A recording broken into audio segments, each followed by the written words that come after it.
With me again, Hokovula the Great One. I am an African spiritual medium. And my purpose of living is to make people understand spirituality as it differs in its diversity. Misunderstanding consulting with ancestor spirits. This has become a bitter issue, especially here in South Africa and in most parts of the world. There are people who come from different parts of Africa in the world, mostly into South Africa. I will mention South Africa amongst many countries. One guy will be a Muslim in his own country of origin or place of birth, not even knowing a single meaning of the word Sangoma, which means a Southern African traditional healer, or a word that defines a spiritual medium in Southern Africa. Sangoma, it's a Nguni word, this Sangoma word. The guys will tell you, I come from Zanzibar, the Zulus to nickname them, or as in a poking and mocking way, Amazizimbani. I'm a professor so and so, and I'm a spellcaster and this and that. These people will, in their advertisements, tell you that they can make you talk to your ancestors in a live and a voice-to-voice conversation with your ancestors,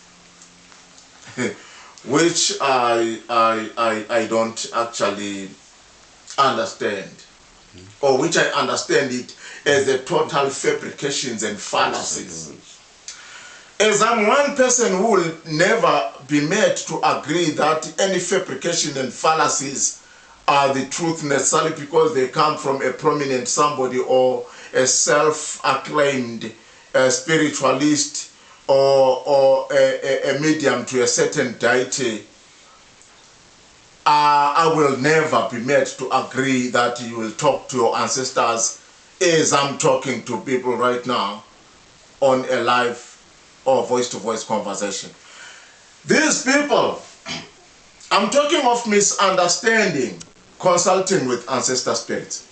These people, you'll find them in some flats, in a one-room consultation bedroom, toilet, kitchen, all in one room.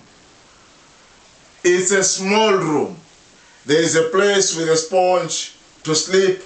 At the door there is a stove, a two-plate stove to cook, and then there is a toilet at a certain corner, and then there is a curtain dividing the consulting area.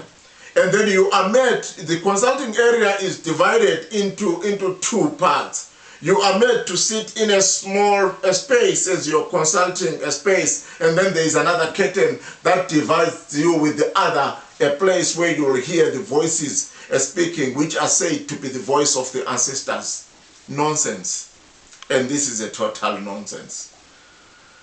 And the voices that will come behind the curtain, they will tell you they are your grandmother, your great-grand, your grandfather as to the ancestry, and then you have to believe that they are your ancestors. One common thing that these so-called ancestor voices behind curtains or tapped voices or people hidden behind those curtains, they have got one thing in common. They tell you,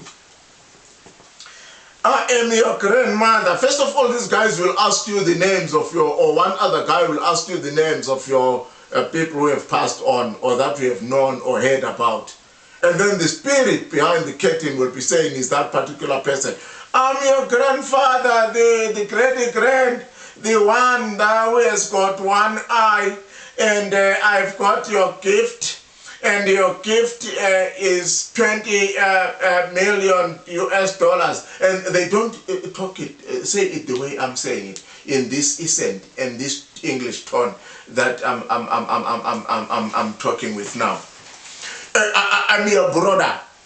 I'm your brother. I'm the one who died in the accident. Your brother. and I've seen that you are suffering.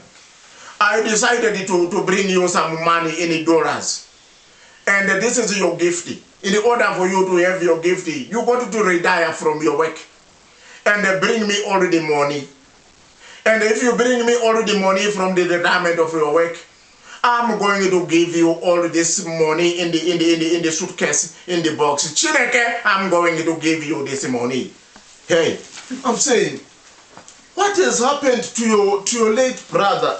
Your late brother never even went to school. He was a nyaupe, this cocaine addict, a person walking around the streets of Joburg. Then he was knocked down by a car. He never even bothered himself going to school.